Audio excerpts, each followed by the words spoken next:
सच में हमारे हृदय आपके लिए धन्यवाद से भरे हुए पिता। बाइबल के जितने उपकार यहोवा ने हमारे लिए किए हम उसका बदला क्या दें। बस अपने हाथ को उठा के हम कहते हैं प्रभु आपका नाम मुबारक हो, प्रभु आपका धन्यवाद हो, प्रभु आपका नाम हमेशा ऊंचा रहे पिता। धन्यवाद देते पिता आपके महान उस अनुग्रह के लिए पिता, इसके नीचे फिर से एक बार आपने हमें इस जगह में जमा किया खुदावन। प्रभु विश्वासियों की संगति में अपनी उपस्थिति है पिता, आपका धन्यवाद हो पिता। मैं भी सभा को, सारे एनवायरमेंट को, सारे मेरे भाइयों और बहनों को, सारे अरेंजमेंट को अब पिता प्रभु यीशु मसीह के नाम में आपके हाथों में देता हूँ। और मैं चाहता हूँ कि आपका आत्मा हर एक बात का नियंत्रण ले पिता। प्रार्थना करता छोटी बच्ची सदगुरु को उसके जन्मदिन पर आप उसे ब्लेस करें पिता। जैसा उसका नाम है खुदावन वैसे सदगुरु जो आपके वचन में है खुदा उसके जीवन में या उपस्थित हर एक व्यक्ति में पाए जाए पिता। बाइबल कहती है कि अगर ये बातें तुम में रहें और बढ़ती भी चली जाए तो तुम्हें हमारे मसीह को पहचाने में कभी निकम्मे और निष्फल ना होने देंगे। मैंने पाया जिस मकसद के नीचे ये मीटिंग बुलाई गई पिता, रखी गई पिता, वो अपने मकसद को प्राप्त करे पिता। मैं अपने जीवन को आत्मा और प्राण और दिल के साथ आपकी वेदी पर देता हूँ खुदा और आपसे अनुग्रह मांगता हूँ पिता। प्रार्थना करता छोटे छोटे को ब्लेस करे पिता। पीछे मेरे परिवार को कलीसिया को आशीष दे पिता। हम सभी के साथ हो।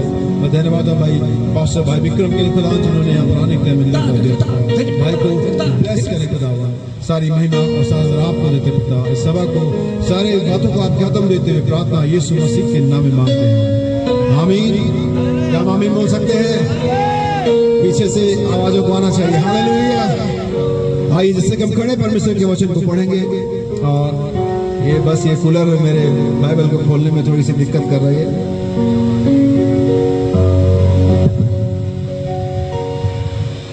बाइबल के 3 जगहों से मैं आपके लिए पढ़ूंगा। यशायाह की किताब उसका 61 अध्याय, मत्ती का सुसमाचार का 6 अध्याय और इफिसियों उसका 5वां अध्याय। मैं आपके लिए पढ़ता हूँ यशायाह 61 अध्याय और उसकी पहली कुछ आयतें।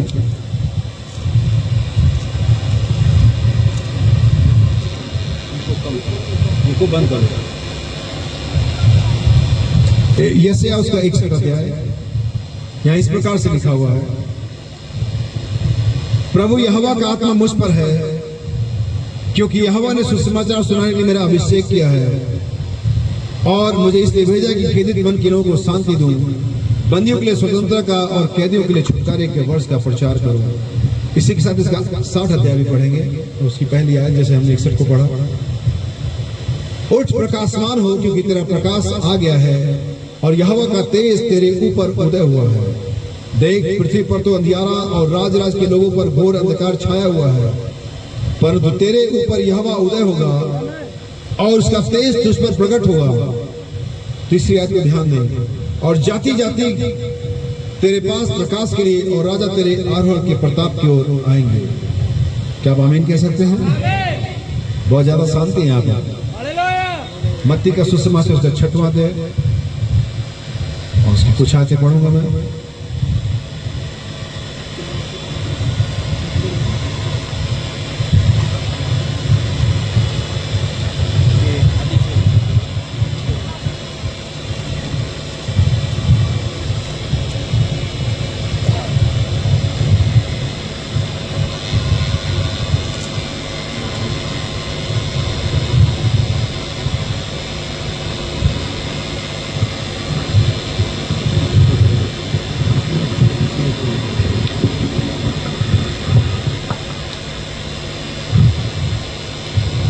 छठवां अध्याय और इसकी 22वीं आयत में आपके लिए पढ़ता हूं, जहाँ इस प्रकार से लिखा हुआ है, शरीर का दिया आंख है, इसलिए यदि तेरी आंख निर्मल हो तो तेरा सारा शरीर भी उजियाला होगा।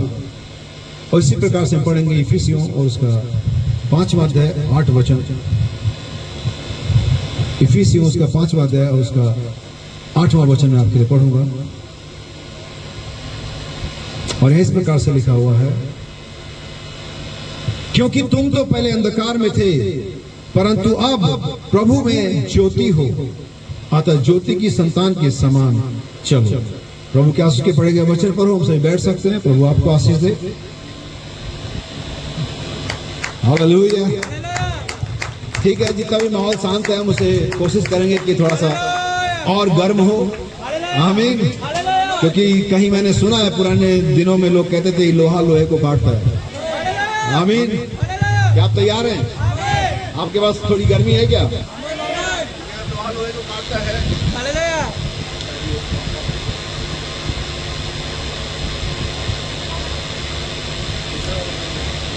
Hallelujah, hallelujah.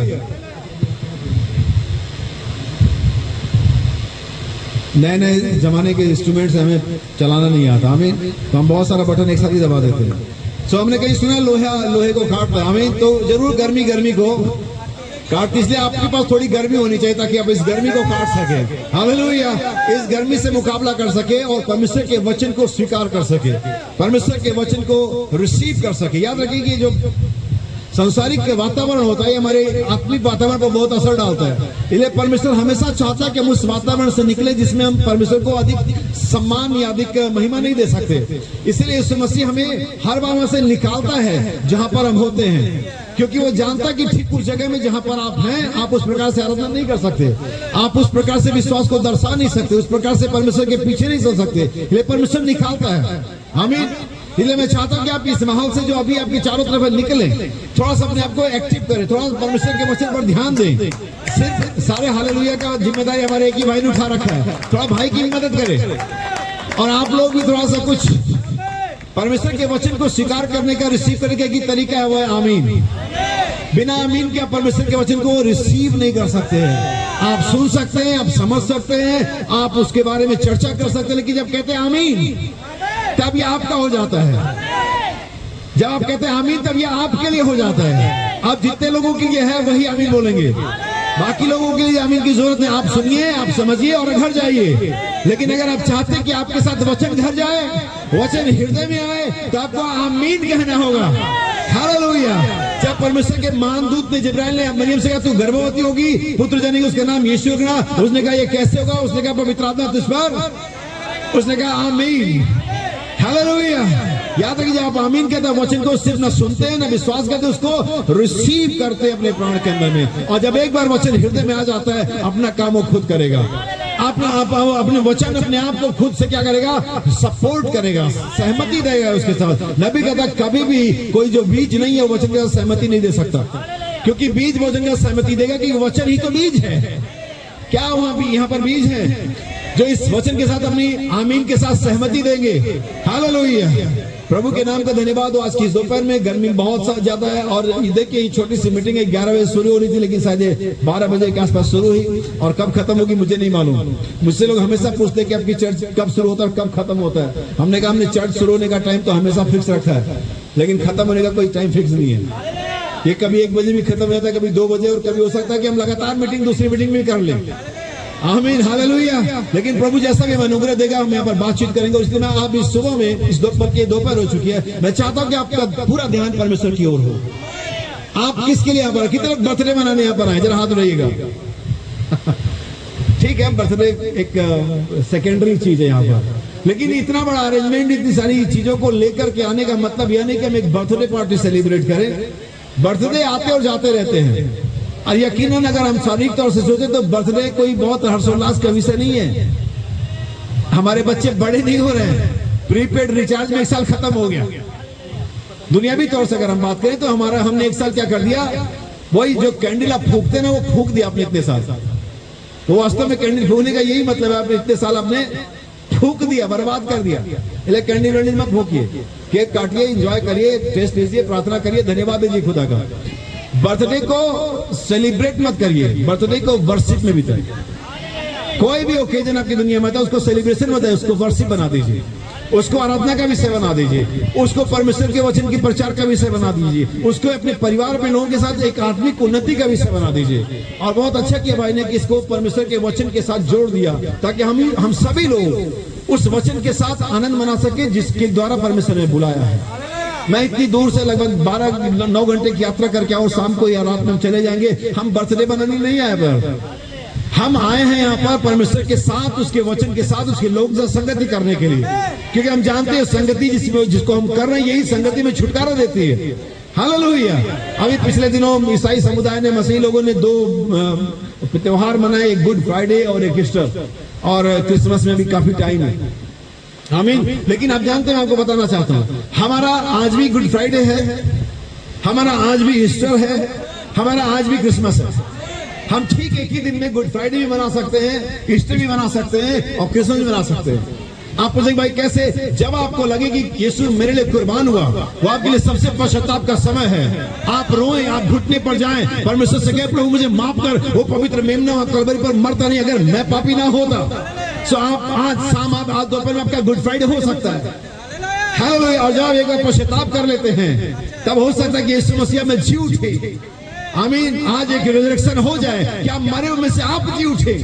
हम कब तक यीशु मसीह का ही रिजरेक्शन मनाते रहेंगे? आइए हम आज अपना रिजरेक्शन मनाएं कि मैं एक बार को पापी था, लेकिन अब मैं एक बार को अविश्वासी था, लेकिन मेरा अविश्वासी से विश्वासी में पुनरुत्थान हो गया है। मेरा अधार्मिकता से धार्मिकता में पुनरुत्थान हो गया है। मेरा मृत्यु से जीवन में पुनरुत्थान हो गया है। काश कि यीशु मसीह इन 7 सद्गुणों के द्वारा आप में जन्म ले तो एक क्रिसमस भी हो सकता है।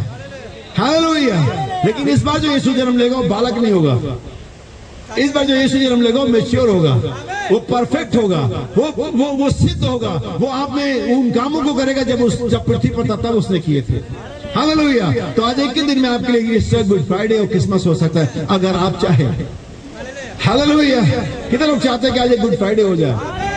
जब ये वचन प्रचारा जाएगा तो आपके लिए गुड फ्राइडे लेकर आ सकता है पश्चाताप। याद रखिए बाइबल बताती है, जैसा कि मैं हमेशा कहता हूँ, सुसमाचार 3 बातें करता है। या तो आपको पागल करेगा, या तो आपको दुखी करेगा, या तो आपको हर्ष से आनंद से भर देगा।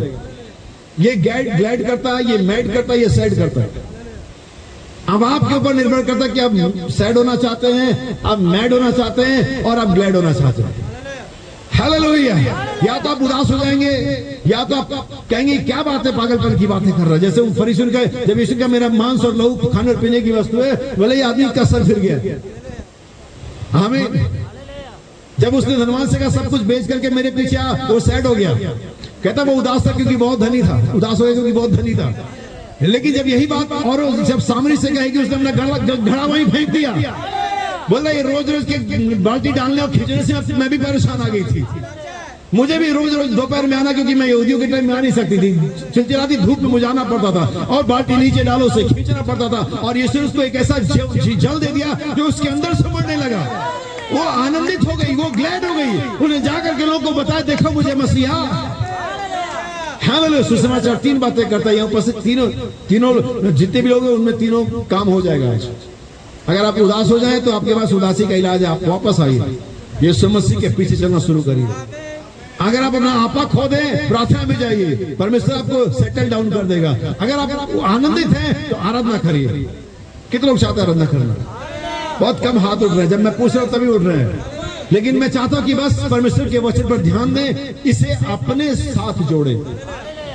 क्योंकि मैंने बड़ा बाइबल करने पड़ा, ये 60 अध्याय, उठ प्रकाश मानो।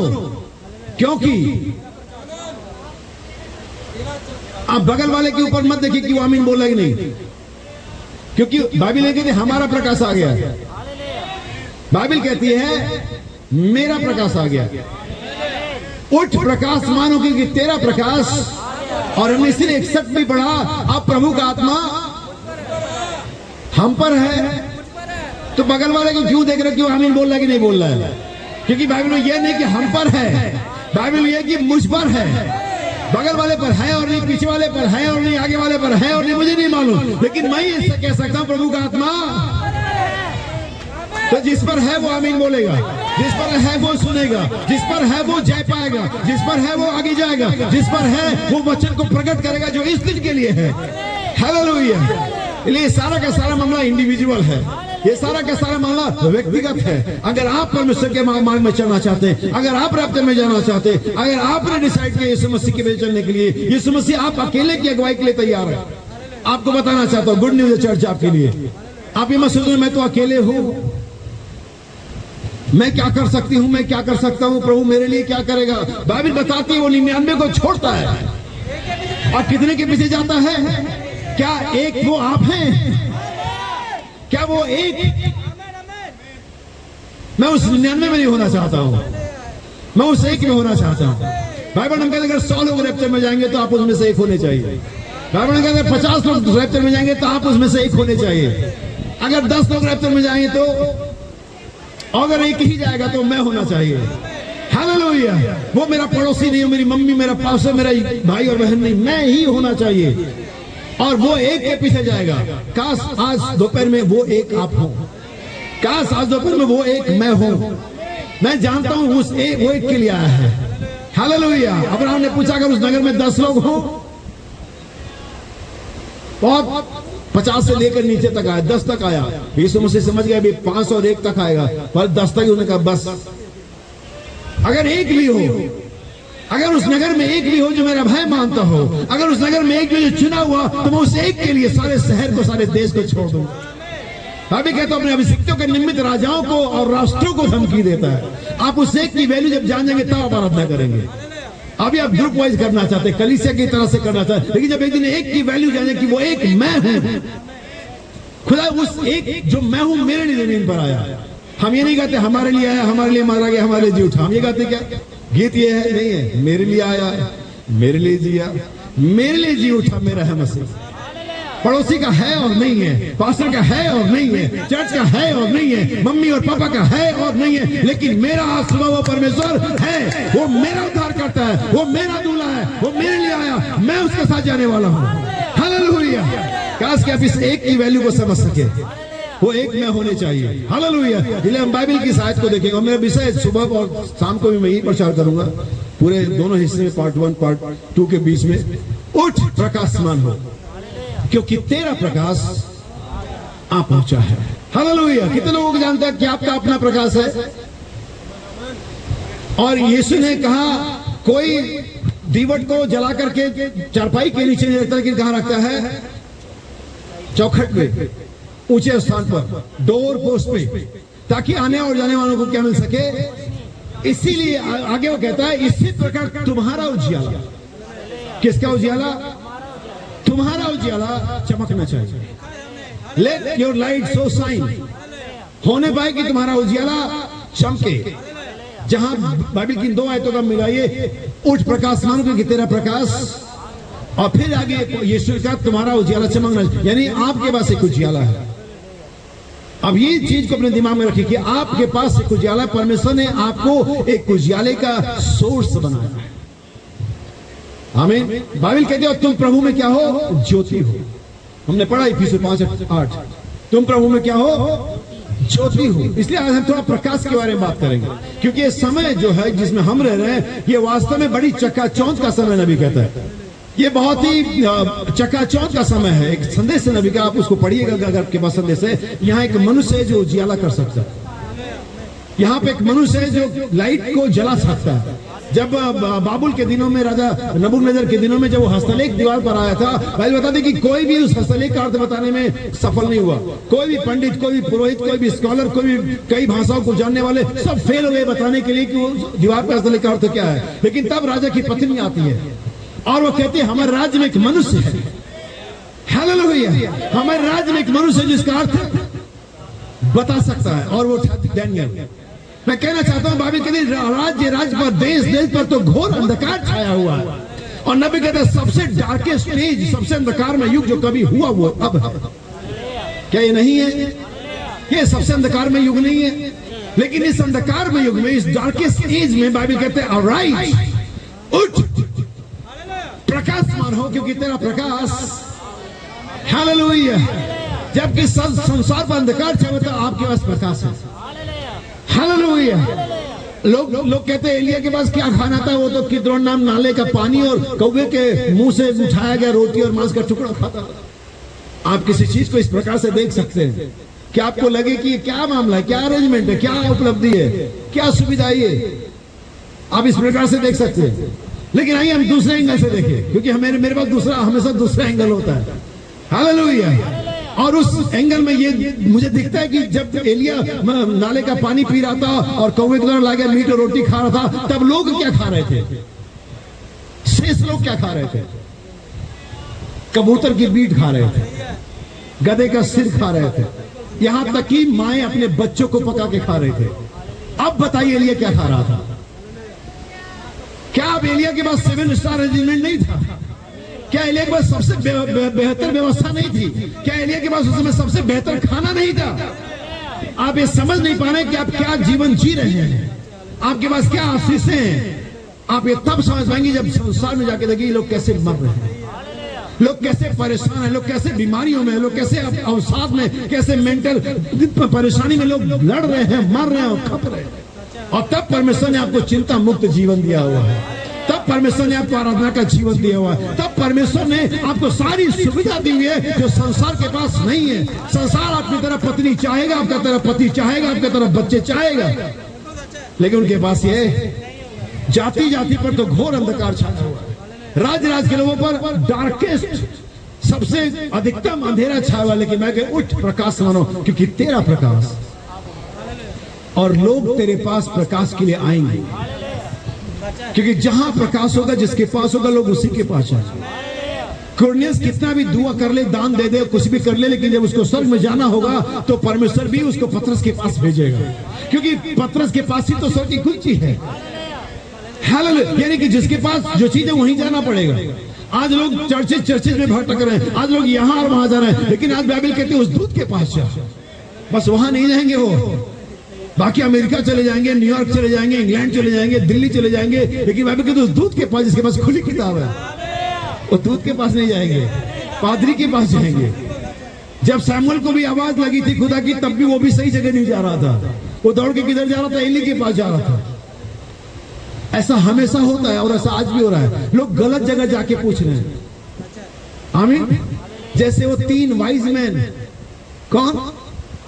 बुद्धिमान पुरुष, मसीह पैदा होना तो किसको जाके पूछ रहे हैं? हेरोदेस को। कहां के वाइज मैन थे भैया? मैं नहीं मानता उन्हें वाइज मैन, क्योंकि भेड़ें तो पैदा कब होंगी, कहां होंगी, चरवाहों को पता होता है। राजा लोगों को भेड़ों के बारे में क्या मालूम है कि भेड़ों कब और कहां पैदा होती हैं? गलत जगह पूछ रहे थे। कहीं ऐसा तो नहीं कि हम गलत जगह पूछ रहे कि गर्जनाई क्या है, 5 प्रकार की सेवा क्या है, पुनरुत्थान क्या है, उठाए जाना क्या है? कहीं गलत जगह मत पूछना। नबी को भेजा गया बताने के लिए सब बातें क्या है, लेकिन हम नबी को बाईपास करके हम दूसरे जगह पूछ रहे कि भैया ये बातें क्या है। आमीन। इसलिए बाइबल बता रही उठ प्रकाश में, क्योंकि तेरा प्रकाश और लोग तेरे पास आएंगे। इसलिए लूका 11:35 कहता है कहीं तेरे अंदर का उजियाला अंधियारा ना हो जाए, यानी कि परमेश्वर ने हमारे अंदर में उजियाला रखा है। कितने लोग उजियाले के बारे में जानना चाहते चार चीजें, क्योंकि पूरा संदेश सुबह अभी और शाम तक इसी के साथ चलेगा। और मुझे पास बाइबल की कम से कम 25-30 आयतें हैं, और इसलिए मैं बाइबल के आयतें पढ़ता हूं, क्योंकि अगर यहाँ पे से जाएंगे जब आप मीटिंग के बाद तो एक भी आयत अगर आपको याद रह गई तो मेरा काम हो जाएगा। आजकल के प्रचारक बाइबल की आयतें नहीं बोलते, अपनी थ्योरी बोलते, अपनी फिलॉसफी बोलते, अपने दृष्टांत बोलते, लेकिन मैं बाइबल की आयत इसलिए बोलता हूं ताकि आपको एक भी अगर आयत फंस गई, एक भी आयत अगर यहाँ रहेगी वो अपना काम कर देंगे। लूथर को पूरे कैथोलिक समाज से लड़ने के लिए कितनी आयत चाहिए थी, या उसके पास कितनी आयत थी? धर्मी जन विश्वास से जीवित रहेगा। एक आयत ने पूरे जर्मनी को, पूरे कैथोलिक को हिला दिया। वेस्ली के पास चर्च ऑफ इंग्लैंड को, इंग्लैंड की कलीसिया को हराने की कितनी आयतें थी? एक आयत थी, पवित्रीकरण। अगर एक आयत संसार को हिला सकती है, शैतान को घुटने पर ला सकती है, और अगर एक ही आयत, एक ही आज्ञा हवा को पाप में डाल सकती है, तो मैं बहुत ज्यादा की जरूरत है नहीं। अगर एक वहां पर आयत जाती है तो उस आयत पर दूसरी आयत अपने आप आएगी। हर एक नींव के पत्थर पर दूसरा पत्थर अपने आप आएगा, और जब पत्थर पर पत्थर आएगा, सही प्रकार से आएगा, सही काम में आएगा, सही ऑर्डर में आएगा, तो चोटी का पत्थर भी आएगा। इसलिए पौलुस कहता है मैंने बुद्धिमान राजमिस्त्री की नहीं नींव डाली, नींव का पत्थर उसने रखा। कोई बात नहीं, उड़ने दीजिए, हम जैसे वचन उड़ रहा अभी। हालेलुया। मैंने बुद्धिमान राजमिस्त्री की नहीं नींव डाली, दूसरा इस पर क्या रखेगा? दूसरा पत्थर ले आएगा। लेकिन वो चौकस रहे कि विश्वास पर कहीं सीधे भाईचारा ना रख दे, वो डिसबैलेंस हो जाएगा। तो चौकस रहे, लेकिन जब सारे पत्थर पर पत्थर आ जाएंगे तब चोटी का पत्थर आएगा। इसलिए मैं चाह रहा हूं कि आपका जो विकास है, जो हमारा स्पिरिचुअल एवोल्यूशन है, वो सही क्रम में हो। क्योंकि अगर फिजिकल एवोल्यूशन है, आमीन, वो टेडपोल से लेकर के डायनासोर तक अगर आपने पढ़ा हो, वैसे ही स्पिरिचुअल एवोल्यूशन भी, विश्वास से लेकर के भाईचारे की प्रीति तक, और भाईचारे की प्रीति से लेकर के चोटी के। आइए हम बाइबल को शुरू करें। मैं चाहूंगा कि आप अपनी माइक को उठा लें भाई, और उत्पत्ति उसका 1 अध्याय उसकी 3 आयत पढ़ेंगे। और अब जरा इस रोशनी के बारे में, इसके बारे में बात कर रहे हैं अभी और शाम तक उस रोशनी, उस उजाले, उस लाइट के बारे में बात करेंगे जो परमेश्वर का वचन बताता है। मैं इसे उत्पत्ति से लेकर के प्रकाशित वाक्य तक आपको दिखाना चाहूंगा और प्रकाशित वाक्य तक ही नहीं दिखाऊंगा आज। हालेलुया। क्या आप लोग सुन पा रहे पीछे? क्या आप कनेक्टेड हैं? अगर आपको परेशानी नहीं है तो आप लोग आगे आ सकते हैं, नजदीक आइए, भेड़ों की तरह आ सकते हैं। हालेलुया। और आप मुझे जरूर बताइए कि आप सुन पा रहे हैं और समझ पा रहे हैं। ये मैं खुद देख लूंगा, क्योंकि आपके चेहरे बताएंगे आप समझ पा रहे हैं। क्योंकि जब इंटरेस्ट आता है किसी चीज में तो चेहरे से हमारे जितने भी हमारे अंदर जो भी हो रहा है उसका रिफ्लेक्शन, उसका जो आउटवर्ड काम है वो हमारे चेहरे पर आता है। हालेलुया। इसे अंधे जो लोग होते हैं उनके चेहरे पर कोई इमोशन नहीं होता, कोई भाव नहीं होती। मैं नहीं चाहता कि आप ऐसे हो, कुछ तो भाव रहे, क्योंकि आप देख पा रहे हैं, लेकिन आप कुछ नहीं देख पा रहे हैं। खाना कब होगा? तो फिर आप ऐसे कर सकते हैं। उत्पत्ति 1 अध्याय उसकी 3 आयत। जब परमेश्वर ने कहा उजाला हो। देखिए, इससे पहले थोड़ा दूसरी आयत की तरफ आए। पृथ्वी बेडोल और सुनसान पड़ी थी और गहरे जल के ऊपर अंधियारा था। पहली चीज जो पृथ्वी के ऊपर में जो पहली चीज दिखाई दी वो था अंधियारा। पहली चीज जो पृथ्वी के ऊपर दिखाई दी, जो थी, जो एग्जिस्ट कर दी, जिसने पृथ्वी को ढका हुआ था, वो चीज थी अंधियारा, डार्कनेस। पहली चीज जो खुदा ने बनाई वो था उजाला। हमें इसका इतना महत्व, कितना महत्व कि पहली ही चीज जिसके बारे में परमेश्वर कंसर्न रखता था वो था लाइट। आज भी अगर ये लाइट अभी चली जाए, जो करंट इलेक्ट्रिसिटी है, आप परेशान हो जाएंगे। किसी भी अरेंजमेंट, किसी भी ओकेजन, किसी भी पार्टी का जो सबसे पहला मुख्य चीज है वो लाइट। हमें क्या नहीं है? यकीनन ये जो उजाला है ये बहुत महत्वपूर्ण, इतना ज्यादा है कि परमेश्वर ने पहली चीज जो बनाई, जो कही, जिसके बारे में परमेश्वर ने चिंता करी वो था अंधियारा, और जो चीज परमेश्वर ने बनाई था उजियाला। पहली चीज जो पृथ्वी पर थी, जिसकी वजह से कोई भी जीवन उत्पन्न नहीं हुआ, वो अंधियारा था। हमें गहरे जल पर क्या था? अंधियारा था। ध्यान सुनिए, इस चित्र में बहुत कुछ हमें दिखेगा। और गहरे जल पर क्या था? अंधियारा था। ठीक मेरे और आपके जीवन इसी प्रकार से थे मैसेज में आने से पहले। हमें क्या हम नहीं थे? आप ये एक बात अपने दिमाग में डाले जो मैसेज के लोग हैं, कि जैसे परमेश्वर पृथ्वी को बनाता है, जैसे परमेश्वर पृथ्वी को बचाता है, वैसे ही दुल्हन को भी बचाता है। हर एक वो घटना जो पृथ्वी पर लागू होती है हमारे ऊपर भी लागू होती है। आमीन। और गहरे जल पर अंधियारा था। परमेश्वर का आत्मा जल के ऊपर मंडराता था। जब परमेश्वर ने कहा उजाला हो। उजाला हो। परमेश्वर ने पहली चीज के लिए क्या क्या बोला? उजाला हो। पहली चीज जो खुदा ने बनाई वो था उजाला। सबसे पहली चीज जो जरूरत थी पृथ्वी पर था उजाला। अब उजाले के अपने काम है, अपने एक वो उसकी वो इम्पैक्ट है कि उजाले से क्या होता है। सवाल कहती है परमेश्वर का उजाला हो, और उजाला हो गया। और सुनिए ध्यान से, अगले आए।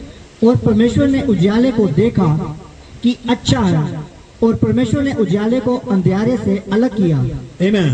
क्या किया परमेश्वर ने? उजाले को अंधियारे से अलग किया। बाइबल यह नहीं कहती कि उसने अंधियारे को उजाले से अलग किया।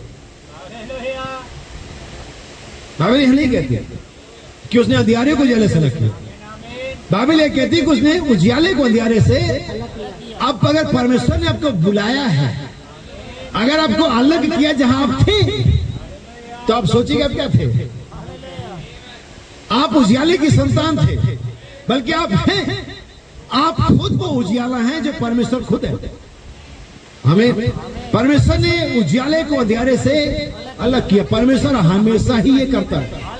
हमें परमेश्वर हमेशा ही करता है कि उजाले को अंधियारे से क्या करता है?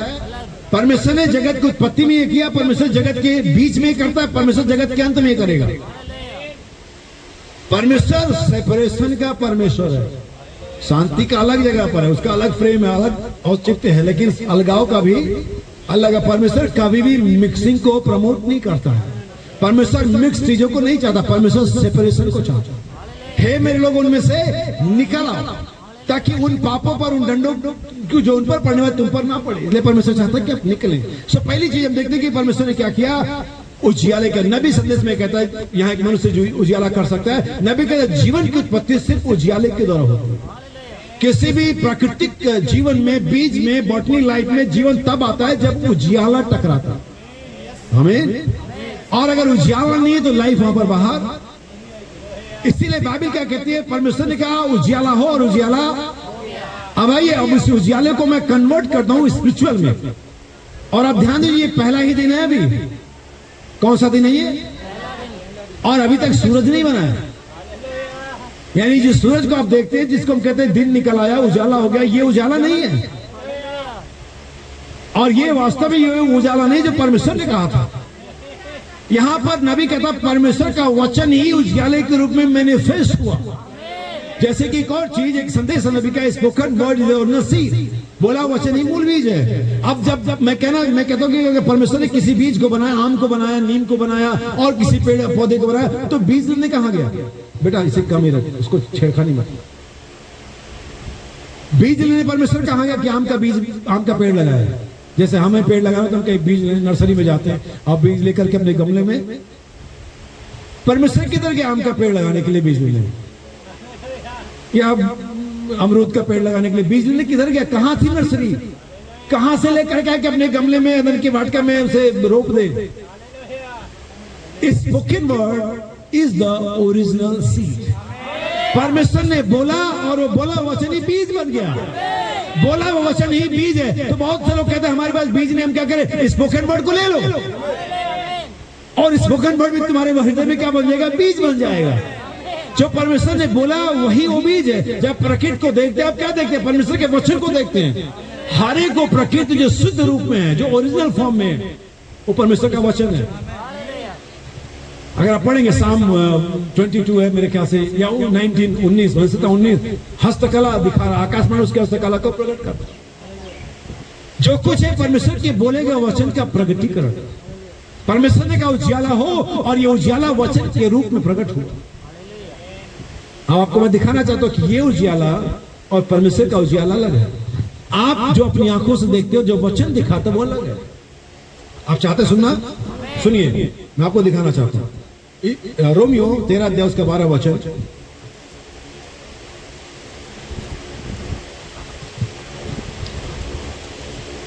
रोमियो 13 अध्याय उसका 12 वचन। रात बहुत बीत गई है और दिन निकलने पर है, इसलिए हम अंधकार के कामों को त्याग कर ज्योति के हथियार बांध लें। जैसा दिन को शोभा देता है वैसा ही हम सीधी चाल चले, ना कि लीला क्रीड़ा। ठीक है, अब पहला थिस्सलुनीके 5 अध्याय उसका 5 वचन पढ़िए। मैं आपको इस रोशनी का फर्क दिखाना चाहता हूं कि दिन की रोशनी और परमेश्वर के वचन की रोशनी क्या होती है। पहला थिस्सलुनीके 5 अध्याय 5 वचन, पहला यूहन्ना 2 अध्याय 9 वचन। 5 का 5। क्योंकि तुम सब ज्योति की संतान, तुम सब ज्योति की संतान और दिन की संतान हो। दिन किसकी संतान हो? पहली बात ज्योति और दिन, यानी जो दिन का उजियाला जिसे हम सनलाइट कहते हैं, ये लाइट, और जो दूसरी ज्योति जो परमेश्वर के वचन की ज्योति वो अलग है। तुम सब, फिर से पढ़िए, क्योंकि तुम सब ज्योति की संतान, ज्योति की संतान और दिन की संतान हो। यानी कि दिन का उजियाला अलग है और परमेश्वर के वचन का उजियाला अलग है। साफ साफ लिखा हुआ है यहाँ पर, तुम सब ज्योति की संतान और दिन की संतान, और हम ना रात के हैं। हम ना, पहले रात को भी अंधकार कहते हैं, लेकिन बाइबल यहाँ रात को दूसरा अंधकार कह रही है। हम ना रात के हैं ना अंधकार के हैं, यानी कि रात का अंधकार अलग है और अंधकार अलग है। यानी कि आप दिन में भी अंधकार में रह सकते हैं। सूरज ठीक 12 बजे चमक रहा है, फिर भी परमेश्वर के वचन के अनुसार आप अंधकार में हो सकते हैं। दिन में रहने का मतलब नहीं कि मेरी आंखें खुली हुई हैं, बिल्कुल भी नहीं। दाऊद कहता है प्रभु मेरी आंखों को खोल दे ताकि मैं तेरी बड़ी करुणा को देख सकूं। तो दाऊद क्या अंधा था? जब एलिसा ने कहा प्रभु इस गेजी की आंखें खोल दे, तो क्या गेजी अंधा था? नहीं, वे अंधे नहीं थे, लेकिन अंधकार की संतान थे। उनकी आंखों पर डार्कनेस का अनॉइंटिंग था। ना हम दिन की संतान, ना हम अंधकार की संतान है, ना हम रात की संतान है। अगर आप ध्यान देंगे, जितने भी रात की संतान होती, जो रात में चलने वाले जीव जंतु होते हैं, चमगादड़ को देखिए आप, उल्लू को देखिए, कितने अजीब लगते हैं। कितने घिनौने लगते हैं। नहीं, ये रात को विचरण करते हैं, तो रात की संतान है, वो रात को चलते हैं। ऐसे ही दुनियावी तौर से इंसानों में भी अंधकार के अंदर चलने वाले लोग पाए जाते हैं। और जैसे कुछ जैसे कबूतर को देखे, वो रात को बेचारे को दिखता ही नहीं है। आप रात में उसके साथ कुछ भी कर लो, वो कहीं नहीं जाने वाला, अंधकार में उसको दिखता ही नहीं है। ऐसे हम भी हैं। और बाइबल कहती है जो अंधकार के संतान है उजाले के संतान से अधिक स्मार्ट है। नहीं है वो? हाँ, हम हो सकते हैं स्मार्ट ना हो, लेकिन हम ईमानदार हैं। स्मार्ट का क्या हो तो फोन भी है, हमें स्मार्ट का क्या है। सो बाइबल क्या कहती है, फिर से पढ़िए ब्रदर। क्योंकि तुम जब ज्योति की संतान और दिन की संतान हो, हम न रात के हैं, हम न रात के हैं, न अंधकार के हैं, इसलिए हम दूसरों के समान। हाँ भाई, हम पहले उन्हें 2 दिन 9 वचन पढ़े, आपको कंफर्म कर दूंगा, तो को आप लिखिए और याद रखिए इसे। अभी आपके समझ नहीं आएगा मैसेज, लगभग मैसेज के आखिरी हिस्से में आपको समझ आएगा, और फिर पार्ट बी में ज्यादा अच्छे से समझ आएगा। अभी मैं आपको रोशनी और उजाले के बारे में सिर्फ बातें कर रहा हूं कि आप बाइबल के अनुसार इसका फंडामेंटल बात, मूलभूत बात समझ जाए। सुनिए, पहला यूहन्ना 2:9 वचन।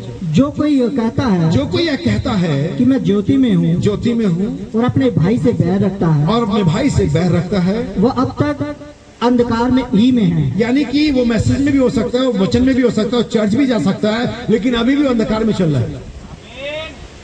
जिसके अंदर में बैर है, जिसके अंदर में भाईचारा नहीं है, वो अभी भी कहां चल रहा है? अंधकार में।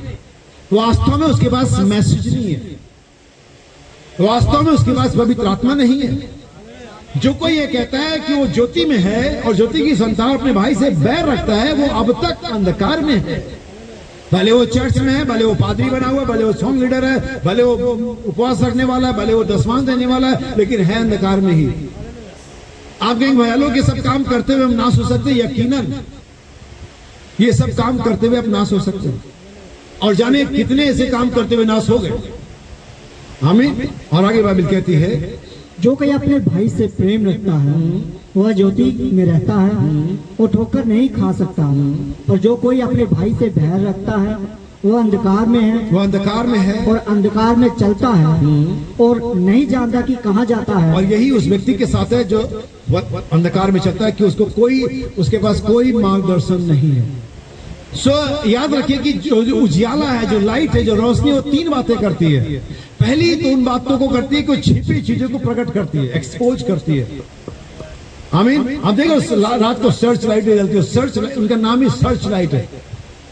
बैंक्स के ऊपर, चौराहों पर, एलओसी पर ये सर्च लाइटें जलती हैं, जेल के ऊपर वो सर्च, उनका नाम ही सर्च लाइट है। वो सर्च करते हैं। लाइट क्या करती है?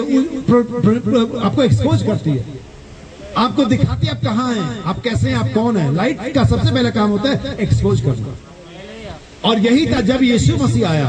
मैं आपको कुछ कहने जा रहा हूं, जब यीशु मसीह आया पृथ्वी पर, उन फरीसियों और शास्त्रियों और सदुकियों, उन तमाम लोगों को यीशु मसीह की शिक्षा से कोई परेशानी नहीं थी। ना ना ना ना, उन्होंने कभी नहीं कहा कि तेरी डॉक्ट्रिन गलत है, सही है, लेकिन जो लाइफ यीशु मसीह जी रहा था वो उनकी दुकान बंद करे जा रही थी। वो कह रहे थे अगर इसी प्रकार का जीवन जीता रहा तो हमारी दुकानें धीरे धीरे बंद हो जाएंगी। बाइबल कभी नहीं बताती कि उन्होंने कहा कि तेरा सिद्धांत गलत बता रहा था, ये सही बता रहा था, ये तो बाइबल हमने पढ़ा भी है। लेकिन जो लाइफ वो जी रहा था वो उन्हें एक्सपोज कर रही थी। इसलिए मैसेज मैसेज मैसेज बहुत पादरी प्रचारक करते, बहुत पादरी प्रचारक आएंगे, कोई प्रोजेक्टर चलाएगा, कोई इतिहास बताएगा, और कोई ये करेगा, कोई वो करेगा, और वो बताएगा आपको कि वो क्या जानता है। लेकिन मैं थोड़ा अलग किस्म का हूं या बनना चाहता हूं कि मैं ये ना बताऊं कि मैं क्या जानता हूं, बल्कि मैं ये बताऊं कि आपको क्या जानना चाहिए। ये बताने से कोई लाभ नहीं होगा आपको कि ये मैं क्या जानता हूं, लेकिन शायद इससे लाभ होगा कि आपको क्या जानना चाहिए। और कितने लोग यही चाहते हैं कि आपको क्या जानना चाहिए। सो यीशु मसीह का लाइफ जो उजियाला, अगर आप पढ़ेंगे उन्नत का सुसमाचार 12 वचन, ये इसका जीवन की ज्योति मैं हूं। और वो ज्योति जो चल और फिर रही थी उनको एक्सपोज कर रही थी, और उसके जीवन से वो नफरत से भर गए थे। उन्होंने कहा तुम मुझ में क्या दोष पाते हो कि मुझे सलीब पे चढ़ा रहे हो, मुझे मार रहे हो। उन्होंने कोई दोष नहीं बताया ना पाया, लेकिन उसका जीवन उन्हें एक्सपोज कर रहा था। जो जीवन आप जीते हैं वही आपके लोगों को, जो आपके पीछे लगे हुए, जो गलत है, जो आपको गलत के मुंह से एक्सपोज करता है। इसलिए लाइट का, उजियाले का पहला काम है एक्सपोज करना। लाइट का दूसरा काम है जीवन को बीज में से बाहर ले आना, जीवन को अंकुरित करना, जर्मेटाइज करना, जीवन को फलों के साथ ले आना। ये लाइट का दूसरा काम है। क्या आप जानते हैं इसे? लाइट का तीसरा काम क्या है? मार्गदर्शन करना, गाइड करना। भजन 119:105 में क्या लिखा? तेरा वचन मेरे मार्ग के लिए उजियाला है। तो लाइट के 3 काम है। पहला काम एक्सपोज करना है, दूसरा काम क्या है? जीवन को लेकर। तीसरा काम है मार्गदर्शन करना। उन 3 वाइज मैन का मसीह तक किसने मार्गदर्शन किया? उस सितारे ने, लेकिन उजियाला है। मैं चाहता हूं कि पहला कुरिन्थियों 15 अध्याय 51 या 52 वचन पढ़ा जाए। पहला कुरिन्थियों 15 अध्याय 41 से बड़े 41। First Corinthians chapter 15 verse 41। पहला कुरिन्थियों 15 अध्याय 41 वचन। सूर्य का तेज और है। अब देखिए, अगर आप इसको सही तर्जुमा में पढ़ेंगे तो इस प्रकार से पढ़ा जाएगा, सूर्य का जो तेज है एक दूसरे तरीके से है, एक इन अनदर वे। चांद का तेज और है। जो चांद का तेज है वो दूसरे तरीके से है। और तारागणों का तेज और है। तारागणों का तेज और है। अभी देखिए, सूरज, चांद और तारे, अगर आप प्रकाशित उत्पत्ति पढ़ेंगे तो बाइबल कहती है परमेश्वर ने 2 बड़ी ज्योतियां बनाई। सूर्य को बनाया दिन पर प्रभुता करने के लिए, और चंद्रमा को बनाया। लेकिन अगली लाइन में जानते क्या लिखा हुआ है? और तारागण भी बनाए। इतना सम्मिलन कर दिया वहां पर। सूरज को बनाया दिन पर प्रभुता करने के लिए, और चंद्रमा को बनाया रात पर प्रभुता करने के लिए। लेकिन जकरिया नबी कहता ना दिन होगा ना रात होगा, तो इस पर प्रभुता कौन करेगा? जहां दिन और रात नहीं होगा तो शाम के समय उजियाला होगा। वो 7 तारे यहाँ पर आएंगे, वो 7वां तारा यहाँ पर आएगा जो शाम के समय का उजियाला देगा। इसीलिए हम 7वें तारे पर, 7वें दूत पर, जो नबी है जिसका नाम विलियम मेरिन बर्नम में, बिलीव करते हैं, क्योंकि बाइबल इसके बारे में प्रोफेसी करती है। सूरज को बनाए, चांद बना, तारागण भी बनाए। और बाइबल कहती है सूरज का तेज अलग तरीके में है, चांद का तेज अलग तरीके में, और तारे का तेज अलग है। और सुनिए, क्योंकि एक तारे से दूसरे तारे में, एक दूत से दूसरे दूत में के तेज में अंतर, तेज में, उनकी ब्राइटनेस में, उनके इंटेलिजेंस में अंतर है। जो संदेश पौलुस लेकर के आया, जो संदेश के अंदर में, पौलुस के संदेश में जो बात थी वो आगे नहीं थी। और वही जब 7वां दूत आता, 7वां तारा आता है, तो अलग ही लेवल में लेकर के आता है, इसे अलग ही चमक में लेकर के आता है, अलग ही सामर्थ्य में लेकर के आता है। क्योंकि एक तारे से दूसरे तारे के तेज में अंतर है। लूथर उन सारी बातों को नहीं ला पाया जिसे वेस्ले लेकर के आए, वेस्ले उन बातों को लेकर जिसे पेंटिकोस्टल लेकर के आए, और एक सारे के सारे वो नहीं ला पाए जो मलाकी 4 लेकर के आया। यानी एक तारे से दूसरे तारे में क्या है? उजियाले का पूरा प्रोसेस समझ लो, तभी आप शाम का संदेश समझ पाओगे। क्या हम और आगे बढ़े? पढ़िए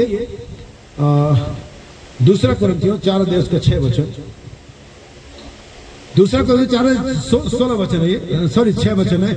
अब उत्पत्ति 1 अध्याय 3 वचन याद रखिए, जो हमने पहले पढ़ा था।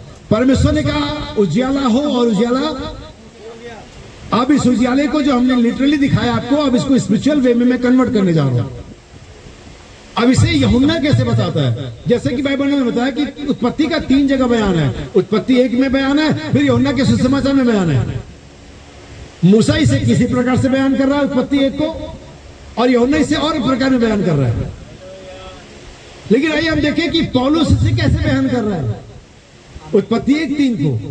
सुनिए, इसलिए कि परमेश्वर ही है। कि कौन? परमेश्वर ही है जिसने कहा अंधकार में से ज्योति चमके। उत्पत्ति 1:3। परमेश्वर इसने कहा अंधकार में से ज्योति चमके। ये परमेश्वर ही है, उत्पत्ति 1:3। लेकिन वास्तव में जो ज्योति वहां चमकी थी, आज से 6000 साल पीछे, जमीन के सरफेस पर, पृथ्वी के सरफेस पर, वो एक लिटरल लाइट थी। वास्तव में परमेश्वर के वचन की अगम में ज्योति थी वो। बाइबल हम कहते हैं ज्योति मानो एक छोटा सा बेटा बाप के आंगन में खेल रहा है, एक हेलो लाइट, एक अंबर उजियाला। अगर आप 24 प्राचीन संदेश पढ़ेंगे, बाइबल में इसके बारे में अच्छी प्रकार से एक्सप्लेन करते हैं। मैं वहां नहीं जाना चाहता हूं, लेकिन मैं उत्पत्ति के अंदर बता रहा हूं जो पौलुस कह रहा है। परमेश्वर इसने कहा वो अंधियारे में उजियाला चमके, और वो चमका, और बाइबल वहां उत्पत्ति 1:3 में कहती है और उजियाला हो गया। एक बात निश्चित मान लीजिए, अगर परमेश्वर कुछ कहेगा वो होके रहेगा।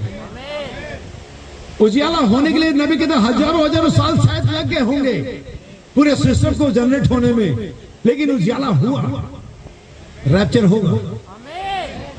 हालेलुया। मुझे 25 साल हो गए और अभी भी मैं वही पुराने संदेश का प्रचार, रैप्चर होगा और ये होगा जरूर, चाहे सालों साल और लग जाए, लेकिन ये होगा, क्योंकि इसे होने के लिए मैंने नहीं बोला है, परमेश्वर ने बोला है।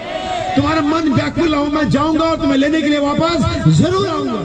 और अगर परमेश्वर ने कुछ कहा है, समय को गुजरने दो, समय को आने दो, लेकिन ये होगा जरूर, क्योंकि इसे परमेश्वर ने कहा है। और नबी कहते हैं परमेश्वर कोई बात कहता है, बात वही खत्म हो जाती है, मामला वही सेटल हो गया। आमीन। सुनिए, परमेश्वर इसने कहा अंधियार में उजाला चमके, और वही हमारे हृदय में चमका। और वो उजाला कहाँ चमका? हृदयों में। उस दिन में तो पृथ्वी के मुखमंडल पे चमका था, लेकिन आज ये हमारे हृदय में चमका है। मैं एक आयत पढ़ना चाहूंगा आपके लिए, मत्ती का सुसमाचार, और ये बहुत जरूरी कि आप इन बातों को समझ लें, जान लें, क्योंकि मेरा मानना है कि प्रचार तो अच्छा है, लेकिन शिक्षा देना उससे भी कहीं आगे जाता है। 4 अध्याय और उसके 16 वचन को पढ़िए और इन आयतों को याद रखिए। उत्पत्ति 1:3, दूसरा क्रम 4:16, 4:6। परमेश्वर का उजियाला और उजियाला हो गया। पौलुस कहता है परमेश्वर ही जिसने कहा अंधियारे में उजियाला चमके, और उजियाला वही तुम्हारे मनों में चमका। तुम्हारे मनों में चमका तो किस लिए चमका? पृथ्वी पर किस लिए चमका था? अंधकार को हटाने के लिए। क्या आप सुन पा रहे हैं? तो आमीन वगैरह बताइए मुझे। पृथ्वी पर पहली बार किसे चमका था? ताकि अंधकार एक तरफ हट जाए। याद रखिए, अंधकार कोई ऑब्जेक्ट नहीं होता है, अंधकार वास्तव में कोई वस्तु नहीं होती है, कुछ होता ही नहीं है, कोई ऐसी मशीन नहीं जिससे अंधकार बने, लेकिन उजियाला ऑब्जेक्ट होता है। अंधकार सिर्फ यह है कि उजियाला नहीं, इसलिए अंधकार है। उजियाले के आते अंधकार एक तरफ, तो जो परमेश्वर ने उजियाले को पृथ्वी पर चमकाया ताकि अंधकार को मिटाया, बीजों को जो जमीन के अंदर तो उन्हें बाहर लेकर के आए, तो वो जो उजियाला आपकी हृदय में चमका, वो किस लिए चमका? खाली चढ़ाने के लिए, ताकि उस बीज वचन को जो आपके अंदर में है उसको लेकर के, उसके लाइफ को लेकर के बाहर, उस बीज के अंदर में जो सामर्थ्य पाई जाती है, जो फल पाए जाते हैं, जो क्वालिटी पाई जाती है, उसे बाहर लाने के लिए उजियाला चमकता है। इसलिए यीशु का लेट योर लाइट शाइन, तुम्हारा उजियाला चमकना चाहिए। और से लोग कहते हैं ना, मैं प्रभु मेरे कुछ कर नहीं पाते, वचन जी नहीं पाते, स्त्रियां बाल लंबे नहीं कर पाती, पुरुष सिगरेट छोड़ नहीं पाते, फिर भी वो कहते प्रभु मेरा हृदय जानता है। तो ये वो दिवट है जो चारपाई के नीचे है। तुम सही कह रहे हो, लेकिन ये दिवट चारपाई के नीचे रखा हुआ है। प्रभु मेरा हृदय जानता है। हाँ, तुम्हारा हृदय जानता है, लेकिन तुम्हारा दिवट चारपाई के नीचे रखा हुआ है। लेकिन यीशु ने कहा लेट योर लाइट शाइन। लोग दीवर जला के चारपाई के नीचे नहीं रखते हैं, पर मेरा हृदय जानता है। प्रभु ये नहीं कहता है, ये तुम्हारा डायलॉग है, ये छुपने वाला डायलॉग है। ये शुतुरमुर्ग की तरह जो अपनी लंबी गर्दन को अंदर छुपाता और सोचता छुप गया, 15 फीट अभी भी ऊपर है। वो छोटी बिल्ली की तरह जो अपना आंख बंद कर लेती है, मुझे कोई नहीं देख रहा। बिल्ली अपना आंख बंद करके सोचती है उसे कोई नहीं देख रहा। ऐसे विश्वासी चलो, तुम्हारा उजियाला चमकना चाहिए। तुम्हारे अंदर उजियाला है। हमें सुनी बाइबल क्या कहती है? और उसने कहा, मत्ती 4:16, जो लोग अंधकार में बैठे थे। अब ये लोग क्या किसी कोठरी में थे, बेसमेंट में थे, जंगल में थे? ये बैठे कहाँ थे? कोई चर्च में बैठा था, कोई कुएं पर बैठा था, कोई महसूल लेने वाले चुंगी पर बैठा था, कोई सिनागोग में बैठा था, कोई मंदिर में बैठा था, लेकिन बैठे सारे के सारे अंधकार में ही थे। अभी रात के अंधकार में नहीं बैठे थे, ये पाप के अंधकार में बैठे थे। जैसा हमने कहा, रात का अंधकार अलग है और अंधकार अलग है। आप दिन में होते हुए अंधकार में बैठ सकते हैं, आप चर्च में होते हुए पुलपिट पे खड़े होते हुए भी अंधकार में बैठ सकते हैं। जो लोग अंधकार में बैठे थे, मतलब नहीं कि आप कौन सी जाति, कौन से धर्म, कौन से चर्च में थे, अगर आपके वहां वचन नहीं था, आप अंधकार में बैठे थे। लेकिन परमेश्वर ने कहा उजियाला हो, तो उजियाला हो गया। परमेश्वर ने कहा उजियाला हो, वही तुम्हारे मनों में चमका। सुनिए, जो लोग अंधकार में बैठे थे, उन्होंने बड़ी ज्योति देखी। कौन सी ज्योति देखी? और ये ज्योति उस समय किस शक्ल में थी? सूरज के शकल में थी नहीं, उस समय ये ज्योति यीशु के शकल में थी। उन्होंने बड़ी ज्योति देखी, ये बड़ा ज्योति है। जैसे सूरज बड़ी ज्योति है, छोटी ज्योति चंद्रमा है, और यीशु मसीह सूरज को और कलीसिया चंद्रमा को रिप्रेजेंट करती है। लेकिन तारागढ़ भी है, तारागढ़ भी है। हाँ? सुनिए, और उन्होंने बड़ी ज्योति देखी, और जो मृत्यु के देश और छाया में बैठे थे। हाँ जी, मृत्यु के देश और छाया में बैठे थे। मृत्यु की छाया है, इसीलिए हम में से कोई भी किसी भी लाइट के आगे खड़ा हो, उसकी परछाई काली ही होगी। आप जानते हैं इसका अर्थ क्या है? इसका अर्थ है कि मृत्यु आपके अंदर में इनबिल्ट है। डेथ आएगी ही आएगी। अब मत कहना कि भाई बाइबल में ऐसा लिखा हुआ। बाइबल में कहा कि मनुष्य का पैदा होना, उसके बाद मरना और न्याय का होना। बस आपके लिए एक गुड न्यूज, एक साइड विंडो खुली हुई आपके लिए चर्च, कि आप इस मृत्यु को टाल सकते हैं, स्किप कर सकते हैं। कैसे स्किप कर सकते हैं? यूट्यूब पर आजकल आप वीडियो चलाते तो ऐड आता है ना, तो कोई स्किप का बटन आ जाता है, 2-3 सेकंड का स्किप, कोई नहीं आता है। साउंड कम करनी पड़ती है, जो भी है, आप जैसे भी, लेकिन ऐड देखना ही पड़ता। अगर आप चाहते कि वो भी स्किप हो जाए तो उसका भी ऑप्शन है।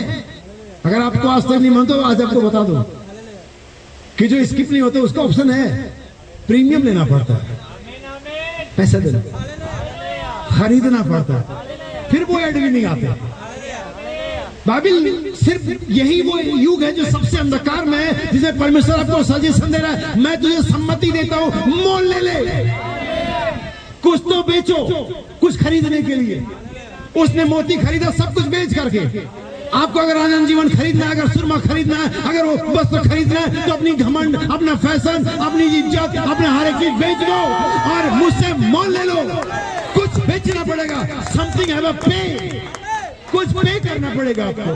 हम चाहते नहीं कि हम पे करें, सब कुछ फ्री में चाहिए। इतना भी फ्री नहीं चल रहा है, हमें इतना भी फ्री नहीं चल रहा है, क्योंकि फ्री के लोगों को वैल्यू पता ही नहीं लगती। अंतिम काल में यीशु ने कह दिया, अब थोड़ा दाम लगाओ इस पर। अब तक फ्री देता आया हूं, लेकिन अभी थोड़ा दाम लगाओ। फ्री के इन लोगों को मजा बहुत आ रहा है, तो अब कहना दाम लगाओ, मोल ले लो, मुझसे मोल ले लो। मोल लेना पड़ेगा, खरीदना पड़ेगा। अब दाम क्या है ये देख लो। आपको मूसा ने फिरौन होना दाम चुकाया, वो फिरौन हो सकता था। पौलुस ने फरीसियों का फरीसी, गैमलीएल का अगला अधिकारी हो सकता, उससे दाम चुकाया। हमें बहुत सारे लोगों ने अपनी जमीनों का, अपनी इज्जत का, अपने तमाम पोस्ट का दाम चुकाया। आपको दाम चुकाना पड़ेगा। ध्यान दीजिएगा मेरे भाई, इसलिए अंधकार उजाले का मैटर को समझ लीजिए। जो लोग अंधकार के अंदर बैठे थे, मृत्यु की छाया की वादियों में बैठे थे, उन पर एक बड़ी ज्योति चमकी। सुनिए आगे क्या लिखा हुआ है। और जो मृत्यु के देश और छाया में बैठे थे, उन पर ज्योति चमकी। उन पर ज्योति चमकी। उस समय से यीशु ने, उस समय से, अब ये ज्योति जो चमकी थी यीशु था। अगर आप देखेंगे तो सामने स्त्री व्यभिचार के अंधकार में बैठी थी, नहीं, उस पर जो वैश्या को जो पकड़ के लाए थे, उस पर भी मौत का अंधकार छाया हुआ था। अगर हम इन सारे लोग जिनको यीशु ने बचाया, ये किसी न किसी अंधकार में थे, लेकिन जब यीशु इनके पास पहुंचा, यीशु वो ज्योति था जिसने उन बीजों को उनके अंदर में अंकुरित कर दिया। फिर वो नहीं रहे जो वो थे, लेकिन उस ज्योति ने जो यीशु के रूप में उनके सामने आई, उसने उस बीजों को अंकुरित कर दिया। इस समय के संदेश ने, बाइबल कहती है, ना तो दिन होगा ना तो रात होगी, परमेश्वर इसे जानता, शाम के समय उजियाला होगा। ये इवनिंग लाइट जो मैसेज है, आपके अंदर में उस बीज को अंकुरित कर रहा है, जो परमेश्वर ने जगत के होने से पहले रखा है। इसीलिए तो परमेश्वर ज्योति को भेज रहा है। परमेश्वर को ये जरूरत क्या थी कि उजियाला हो, क्योंकि बहुत सारे जमीन के नीचे बीज थे। अगर आप देखेंगे तो परमेश्वर ने प्लांटेशन नहीं किया कि ये लगाया, ये लगाया, उसने कहा उगे। इसका मतलब था कि बीज वहां नीचे थे, और थे नहीं तो उगेंगे कैसे? आप किसी खेत पर पानी डालो, पानी डालो, पानी डालो, अगर बीज है ही नहीं तो उगेगा कैसे? इसके लिए उगे तो बीज होना जरूरी है। परमेश्वर ने जगत के होने से पहले बीज रखा और बाद में उजियाला भेजा, बाद में बारिश भेजता, ताकि बीज क्या हो। आइए मैं आपको बाइबल के अंदर में 3 लाइटों के बारे में बात करूं। मैं पढ़ूंगा नहीं, मैं जानता कि समय आपके लिए ज्यादा लग जाएगा, लेकिन बाइबल के अंदर 3 प्रकार की लाइट है। पहला लाइट बाइबल की उत्पत्ति के अंदर में लिखा, दिन को उसने उजियाला कहा। पहले उजियाले का नाम क्या था?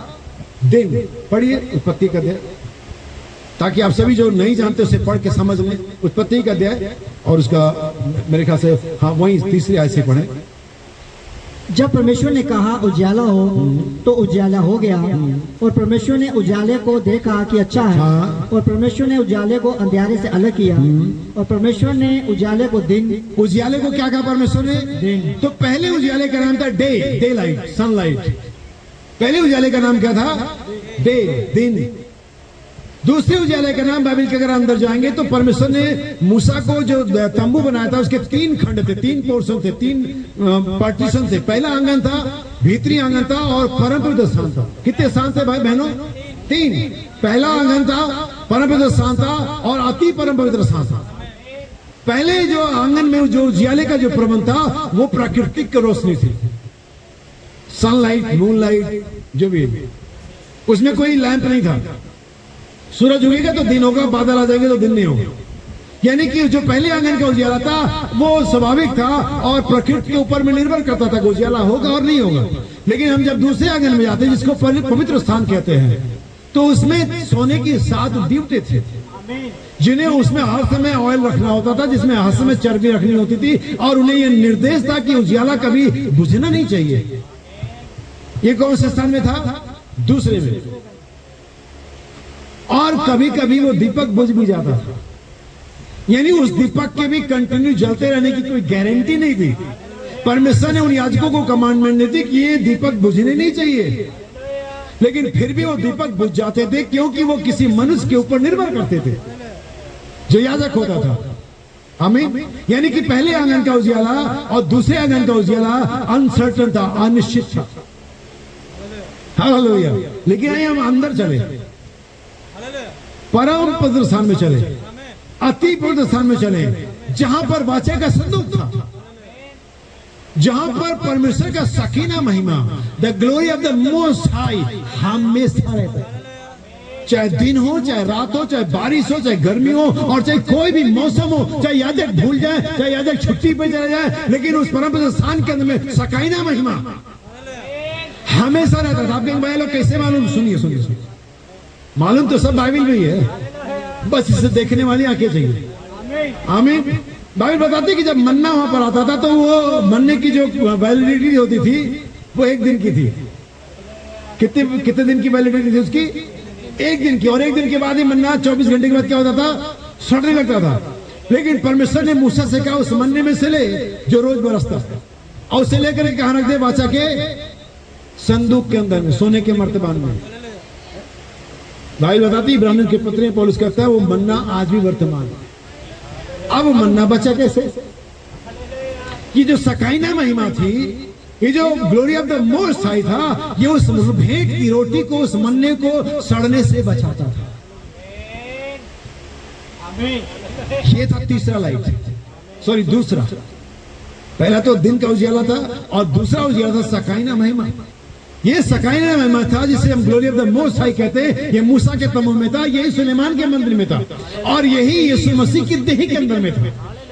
Same pillar of fire, same power, same glory जो यहोवा परमेश्वर था वही यीशु मसीह के अंदर में था। जब यहूदा इस्करियोती पलटन के साथ पकड़वाने आता उससे, और उससे कहता आर्मी की सेना सिपाहियों से कहता है जिसे मैं चूमूं, और जाकर के उसे पूछते कि कौन सा है तू? तो कहता मैं हूं। अगर हम बाइबल को पढ़ा हो, और ये कहते कि मैं हूं यहूदा, और से सिपाही भी मुंह के बल। नबी कहता उसने थोड़ा सा खोला था, थोड़ा सा उसने पर्दा हटाया और वो महिमा दिखाई दी वहां पर। और वही महिमा मैं आपको दिखाना चाहता हूं। कहां और है? प्रकाशित वाक्य 21 अध्याय। हालेलुया। क्या महिमा की कहानियां प्रभु को दे सकते हैं? 21 अध्याय 10 वचन, बल्कि आप 9 से पढ़िए। फिर जिन 7 स्वर्गदूतों के पास 7 अंतिम विपत्तियों से भरे हुए 7 कटोरे थे, उनमें से एक मेरे पास आया और मेरे साथ बातें करके कहा, इधर आ, मैं तुझे दुल्हन अर्थात मेमने की पत्नी दिखाऊंगा। तब वह मुझे आत्मा में एक बड़े और ऊंचे पहाड़ पर ले गया, और पवित्र नगर यरूशलेम को स्वर्ग से परमेश्वर के पास से। किसको दिखाने ले गया था वो? ध्यान दीजिए आप लोग, दुल्हन को अर्थात मेमने की पत्नी, इससे पहले क्या पत्नी हो पहले दुल्हन होना होता है।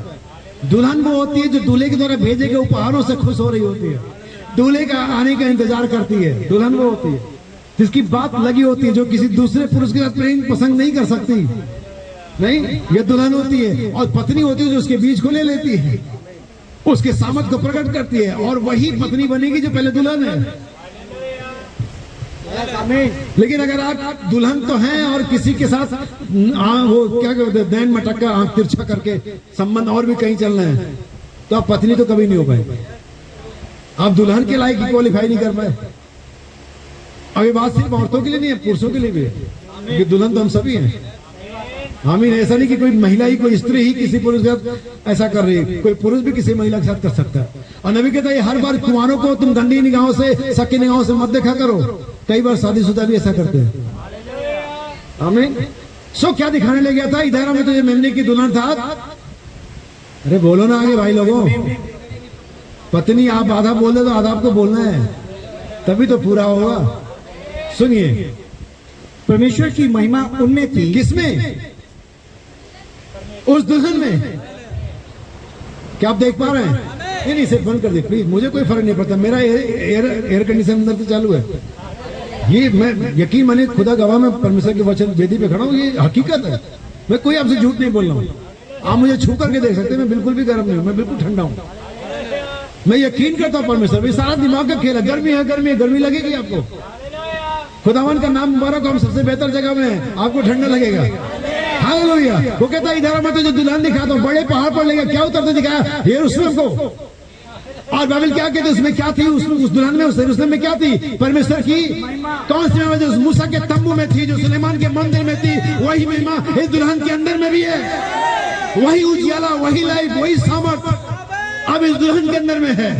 इसलिए इफिसियों 5:8 क्या कहता है? तुम ज्योति हो प्रभु में। मैं आपके लिए एक आयत पढ़ता हूं, यूहन्ना 5:35 वचन, सुनिएगा ध्यान से। 9:5 वचन, 9 का 5, ध्यान से सभी लोग सुने। यूहन्ना 9:5 वचन।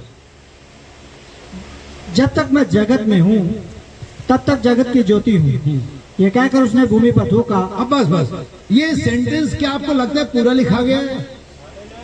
जब तक मैं जगत में हूँ जगत की, फिर तुम्हारे बाद कौन प्रभु? क्योंकि लिखा है जब तक मैं जगत में हूँ तब तक मैं जगत की। तो क्या यीशु चले गए तो नकारा जाएगा? नहीं, तो कोई ज्योति तो होनी चाहिए। यीशु मसीह के बाद, यीशु मसीह की जगह में, यीशु मसीह के स्थान पर। हालेलुया। जब सूरज अपने समय को पूरा कर लेता है, जब शाम को 6 साढ़े 6 बजे डूब जाता है, तो कोई और ज्योति निकलती है।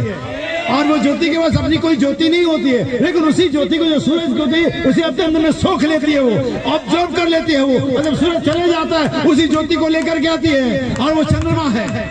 लेकिन जब यीशु चले गया, जब तक मैं जगत में हूँ जगत की ज्योति हूँ, लेकिन जब मैं चले जाऊंगा, मेरे अब्सेंस में, मेरे जब मैं पृथ्वी पर नहीं हूं, तो तुम जगत की ज्योति हो।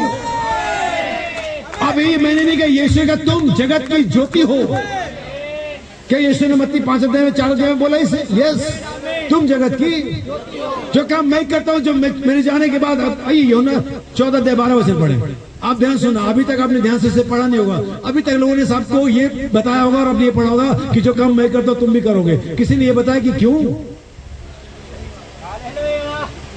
किसी ने ये बताया कि क्यों? क्योंकि यीशु ने बताया। इसलिए कभी भी वचन के आधे हिस्से को ना पढ़े, पूरा हिस्सा पढ़े। सुनिए 14:12, मैं तुमसे सच सच कहता हूँ, कोई झूठ नहीं इसमें।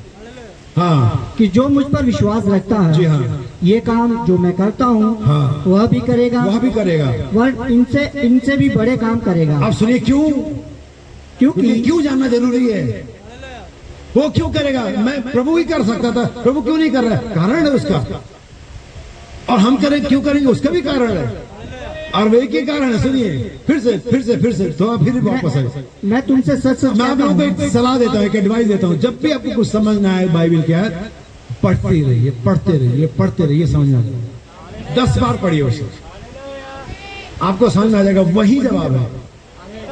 हमें सुनिए, मैं तुमसे सच सच कहता हूँ, कि जो मुझ पर विश्वास रखता जो है, मुझ पर विश्वास रखता है, वो नहीं जो मुझसे हमदर्दी रखता है। प्रभु को कितना मारा उन्होंने, बड़े हमदर्द लोग हैं गुड फ्राइडे बनाने वाले, हमदर्द हैं, विश्वासी नहीं है।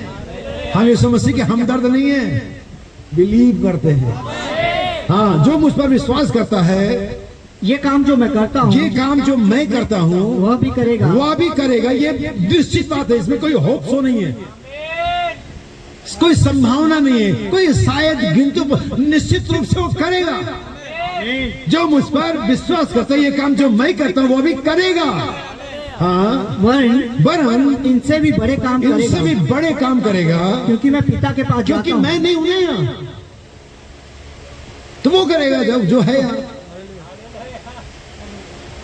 क्योंकि मैं पिता के पास यीशु मसीह अपनी देह को कलवरी पर कुर्बान कर दिया ताकि हमारे लिए एक पाप बलि बन सके, एक दोस्त बलि बन सके, ताकि हमारे लिए पिता के सामने हर समय विनती करने के लिए उपलब्ध रहे। और उसकी आत्मिक देह यहाँ पर है, आत्मा को निकाला और आप पर डाला, ताकि आपको क्या करे, इस काम को जारी रखे। जब आप लाइट के लिए तब काम बंद कर देते हैं। पुराने दिनों में इलेक्ट्रिसिटी नहीं थी, अब बल्ब नहीं होते थे, तब जब अंधेरा हो जाता तो सारे काम लगभग बंद हो जाते थे। यीशु ने भी कहा दिन दिन में हमें काम कर लेना चाहिए, क्योंकि अंधेरा होने वाला है। तो जब लाइट नहीं तो काम कैसे चलेगा? इसीलिए समस्या का काम बंद ना हो जाए करके उसने लोगों को बुलाया, पवित्र आत्मा को नीचे भेजा, और उस उजाले को आपने कंटिन्यू रखा जो उसके अंदर में था। सूरज अभी भी चमक रहा है, वचन का उजाला अभी भी है, लोग अभी भी उद्धार पाएंगे, और वो उजाला अब आपके पास है। चर्च, अब आप जगत की ज्योति हो। जो काम मैं करता हूँ, जो विश्वास करता हूँ, वह भी करेगा, वरन इससे भी बड़े काम करेगा, क्योंकि मैं पिता के पास जा रहा हूँ। उसकी एब्सेंस में, उसकी गैर मौजूदगी में, चर्च आप जगत की ज्योति हो। और हम ये जिम्मेदारी से भागते हैं।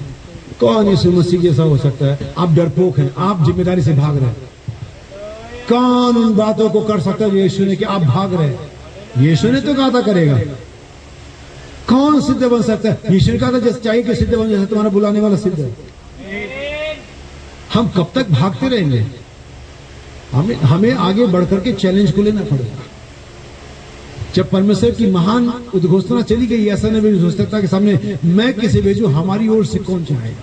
सब डर गए, सब भाग गए, लेकिन एक आवाज थी वहां पर, उसने कहा मैं यहाँ हूं। उसने भी नहीं कहा हम यहाँ हैं। क्या वो एक आप हैं? क्या आप आवाज हाथ उठाएंगे, प्रभु मैं यहाँ हूं? अगर कोई उजाले को चमकाने के लिए तैयार नहीं है, प्रभु मैं उजाले को चमकाऊंगा। Let your light shine. आपका उजाला चमकना चाहिए। आइए थोड़ा और आगे बढ़े, और मैं चाहूंगा कि आप इस वचन को पढ़ें, यहूदा 1:17 वचन, और यूहन्ना, उस यहूदा के बाद यूहन्ना 1 उसके 7 वचन से पढ़ेंगे। क्या मैं 15 मिनट और ले सकता हूं आपका? क्या आप जगे हुए हैं? हालेलुया। अंधकार नहीं कि आप सो जाए। हालेलुया। क्योंकि सोते समय अंधकार जाना चाहिए होता है, लेकिन अभी उजाला चमक रहा, दिन का भी और वचन का भी। 1:17 क्या हमने पढ़ा? हमने पीछे पढ़ा, हमने हम ज्योति की संतान है, तो चाहिए कि ज्योति की संतान की तरह चाल चले। ज्योति की संतान है तो बाइबल में ज्योति के पिता के बारे में भी होना चाहिए। सुनिए, पर हे प्रियो, तुम उन बातों को स्मरण रखो, जो हमारे प्रभु यीशु मसीह के प्रेरित पहले ही कह चुके हैं। वे तुमसे कहा करते थे, पिछले दिनों में ऐसे ठट्ठा करने वाले होंगे। 1:17 यहूदा, सॉरी मुझे लगता है ये याकूब है। याकूब 1:17 एक ही अध्याय। क्योंकि हर एक अच्छा वरदान और हर एक उत्तम दान ऊपर ही से है, और ज्योति के पिता की। कौन? ज्योतियों की एक नहीं ज्योति है, ज्योति यानी हम सभी ज्योतियों के पिता की ओर से इसे मिलता है। ज्योतियों का पिता कौन है? प्रभु यीशु मसीह। ज्योति को पहली बार ज्योति को किसने बनाया? परमेश्वर ने। आमीन। किसने बनाया? परमेश्वर ने। और वही आज इन ज्योतियों का क्या है? लेकिन आपको आप बताओ, जितना भी नबी कहता है, एक समय था जब पिलर ऑफ फायर एक परमेश्वर के रूप में इजरायली संतानों की अगुवाई करी, लेकिन वही pillar of fire, same pillar of fire, day of Pentecost 120 लोग में क्या हो गया? डिवाइड हो गया। कहा है नबी ने। लेकिन अब परमेश्वर क्या कर रहा है, उन सारे डिवाइन लोगों को जिनके द्वारा सुसमाचार सारी पृथ्वी पर फैल गया, फिर से जमा कर रहा है और फिर से एक महान ज्योति बना रहा है, फिर से एक पिलर ऑफ फायर बना, फिर से परमेश्वर दो कदमों पर चल और फिरे। तो ज्योतियों का पिता के बारे में लिखा हुआ है और परमेश्वर में एक कर करके फिर से परमेश्वर को प्रकट करने के लिए हमें जमा कर रहा है। 7 गर्जन मसीह की दुल्हन को क्या कर रहा है, इकट्ठा कर रहा है एक सिंगल यूनिट में जो मसीह की देह है। यूहन्ना सुसमाचार 1 अध्याय, आप उसकी 4 आयत से उसमें जीवन था, उसमें जीवन था। फिर मुझे लगता 3 आयत, सब कुछ उसी के द्वारा उत्पन्न हुआ। किसके द्वारा, वचन के द्वारा। अगर आप ये इस कहानी को जानते हैं, आदि में वचन था, सब कुछ उसी के द्वारा अर्थात तो वचन के द्वारा उत्पन्न हुआ। और जो कुछ उत्पन्न हुआ है, जो कुछ उत्पन्न हुआ है उसमें से कुछ भी वस्तु हाँ उसके बिना उत्पन्न नहीं हुई। बिल्कुल, उसमें जीवन था। किसमें, किसमें जीवन था, वचन में।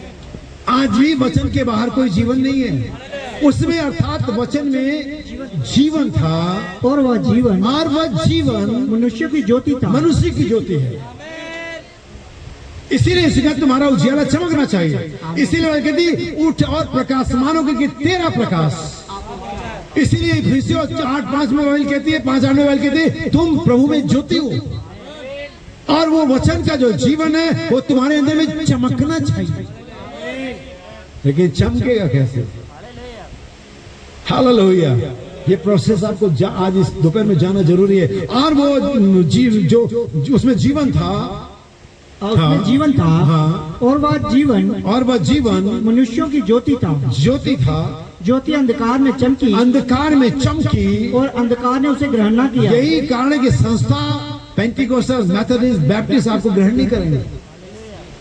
वो आपको इसलिए नहीं भगाते हैं क्योंकि आप सच्चाई का प्रचार करते हैं। उनके यहाँ भी बहुत सारे लोग सच्चाई का प्रचार करते हैं लेकिन वो जीते नहीं है। इसलिए जीने वाला व्यक्ति उनके बगल में खड़ा होता है तो उनको शर्मिंदगी आती है।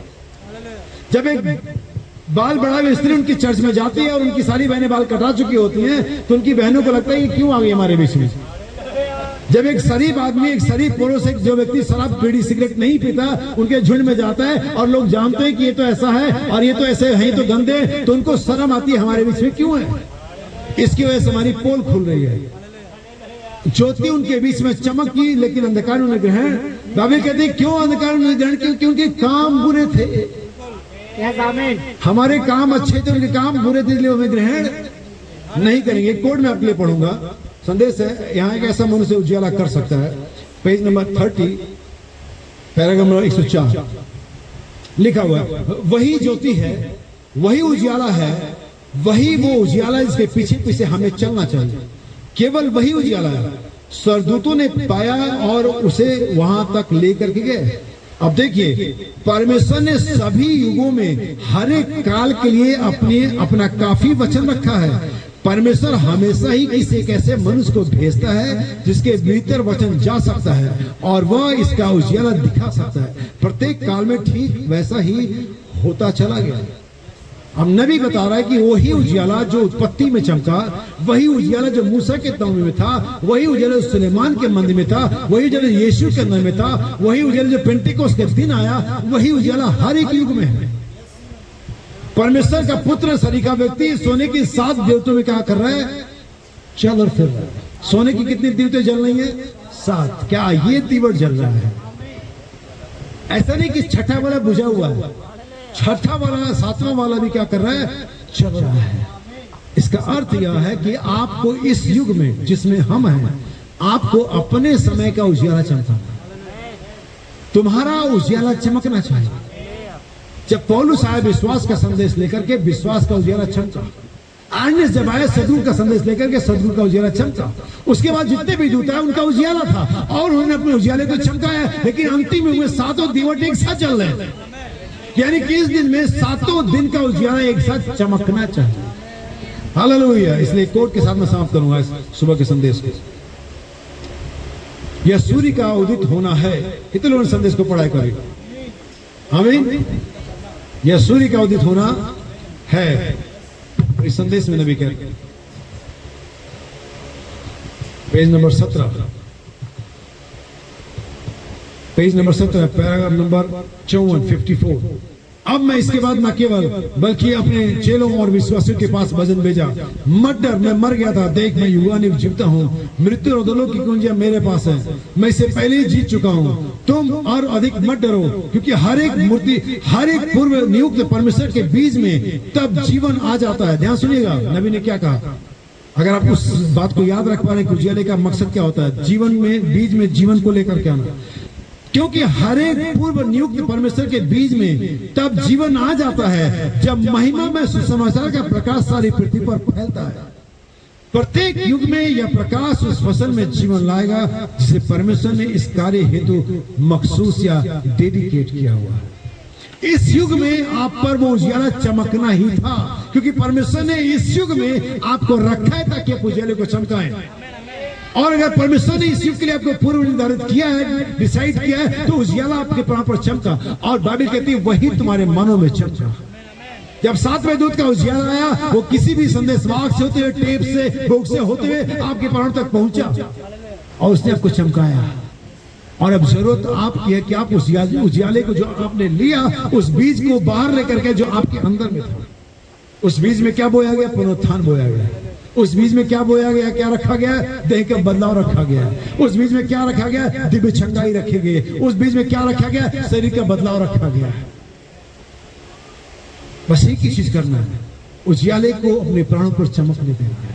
नबी से संदेश में कहते जब जो सूरज अभी उगा है ना, यही सूरज जनवरी और फरवरी में भी उगता है, लेकिन हम चारपाई और चेयर डाल के बैठते हैं, और अभी अगर धूप आ गई तो हम चेयर हटा लेते हैं। सूरज वही है, अभी इसका जो तेज है अलग हो गया, लेकिन जनवरी में अलग। लेकिन सूरज एक ही है, सुसमाचार एक ही है, वचन एक ही है, परमेश्वर की आत्मा एक ही है, लेकिन अब इसका तेज अलग है। और नबी कहता है वो बीज होते हुए भी सड़ेगा जो सूरज की रोशनी में नहीं रहेगा। बीज होते हुए भी सड़ेगा जो सूरज की रोशनी में नहीं रहेगा। बीज को वो रोशनी पकाती है। नबी कहता है जब सूरज उदय होता है, अपनी रोशनी में अपने चरम पर आता है, नबी कहता है बूढ़ा मिट्टी कहता है ये बूढ़ा सूरज क्यों चमक रहा था, लेकिन बीज कहता है इसको और चमक। एक चुना विश्वासी वचन के प्रचार को और चाहता है। वो कितना हार्ड है, वो कितना टफ है, वो कितना उसके विरोध में जाए उसको कोई मतलब नहीं है। उसके विरोध में जाते हुए कहेगा आमीन। कहीं न कहीं उसका प्राण उस वचन के साथ सेटिस्फाई है। कहीं न कहीं उसके अंदर में एक बात है कि हाँ मैं गलत हो सकता हूँ, मैं बुरा हो सकता हूँ, मैं अपराधी हो सकता हूँ, मैं भटका हो सकता हूँ, लेकिन वचन सही है। लेकिन जब आपको लगता है ये प्रॉब्लम है, ये पादरी क्या बोल रहा है, आपके साथ समस्या है। बीज के साथ कभी भी समस्या नहीं है। बीज हमेशा कहेगा आमीन। उस प्रकाश में अधिक जाने के लिए अपने आप को दे देगा, अपने आप को खोल देगा, ताकि प्रकाश को और अधिक बीज पर पढ़ने के लिए। अगर आप चाहते हैं कि परमेश्वर के वचन का सीधा प्रकाश आपके प्राण पर पड़े, तो आपको ये कहना होगा प्रभु मैं यहाँ, प्रभु मैं आगे बढ़ने के लिए तैयार हूँ, प्रभु मैं चाहता हूँ कि मैं इस दिन का उजियाला हूँ, प्रभु मैं चाहता हूँ कि आप इस दिन में मेरे द्वारा जाने जाए। क्या आप तैयार हैं इसके लिए चर्च? आइए अपने पैरों पर हम खड़े हो। इससे पहले कि हम कुछ भी करें, हम अपने हाथों को उठाएंगे और उस खुदावन से जिसने समय के संदेश के उजियाले को हमारे प्राणों पर अपने नबी के द्वारा भेजा, जिसके लिए पौलुस प्रेरित ने कहा कि तुम्हारे प्राणों पर चमका, हम कहेंगे प्रभु आज से और अब से हम उस उजियाले में चलना चाहते हैं जो समय का है। क्योंकि बाइबल कहती है हम उजियाले में चलें और अंधकार के कामों में शामिल हो तो हमें कोई सत्य नहीं है। लेकिन जब एक बार परमेश्वर ने महान अंधकार से निकाल करके उस प्रकाशित महान ज्योति में बुला लिया है, तो हम और अधिक अंधकार में ना चलेंगे, वरन हम समय के संदेश के उजियाले में ही चलेंगे। सर्वशक्तिमान पिता परमेश्वर, मैं प्रभु यीशु मसीह के नाम में आपको धन्यवाद देता हूँ आज की शाम के लिए पिता, इस दोपहर के लिए पिता, जिसमें आपने हमें बुलाया प्रभु और उस वचन के उजियाले को चमकाया खुदावन, जो किसी भी दिन के उजियाले से अधिक प्रभु जी उज्जवल है, चमकदार है पिता। जो उस उजियाले से जो आज सूरज चमक रहा कहीं बेहतर है पिता, क्योंकि हमारे नबी ने कहा जब सूर्य उदय होता है तो ये संदेश लाता है कि जीवन मरणहार होगा। हम जो आज जीवित है कल मर जाएंगे, लेकिन जब उस महान ईस्टर के दिन यीशु मसीह मुर्दों में से जी उठा तो ये संदेश लाया कि अब हम पर मृत्यु कुछ प्रभाव ना छोड़ेंगे, अब हम हमेशा के लिए जीवित हैं और यही उस महान सूरज, उस महान प्रभु यीशु मसीह ने, उस महान प्रकाश ज्योति ने कहा, क्योंकि मैं जीवित हूँ तुम भी जीवित हो। होने पाए कि ये शाम के समय का संदेश, ये उजियाला हर एक प्राण पर चमकता रहे पिता। हर एक बीज अब से लेकर के आपके आने के दिन तक अपने आप को उस उजियाले में रख सके, ताकि सिद्ध हो सके, पक सके और उस जीवन को ला सके जो उस बीज के अंदर में पिता। प्रभु सभी को इस शहर में भाई पास्टर विक्रम, उनके परिवार, कलीसिया को, उनके लोगों को आशीष दे पिता। जितने भी सेवक अपने अपने स्थानों, अपनी अपनी कलीसियाओं के साथ यहाँ पर आए पिता, आप उन सभी को भी आशीष दे पिता। जो मेरे साथ मेरे भाई आए पिता, आप उनको आशीष दे पिता। प्रभु जो कलीसिया मैंने पीछे, परिवार जो पीछे छोड़ा है पिता, आप उन्हें भी ब्लेस करें पिता। जब शाम को हम दोबारा यहाँ हो खुदावन जमा हो पिता, तो हमारे पास और अधिक बेदारी, आत्मा और सच्चाई हो पिता। प्रभु यीशु मसीह इस सभा को, सारे लोगों को, अपने आप को आप ख्यातम देते हुए प्रार्थना यीशु मसीह के नाम में मांगते हैं, आमीन।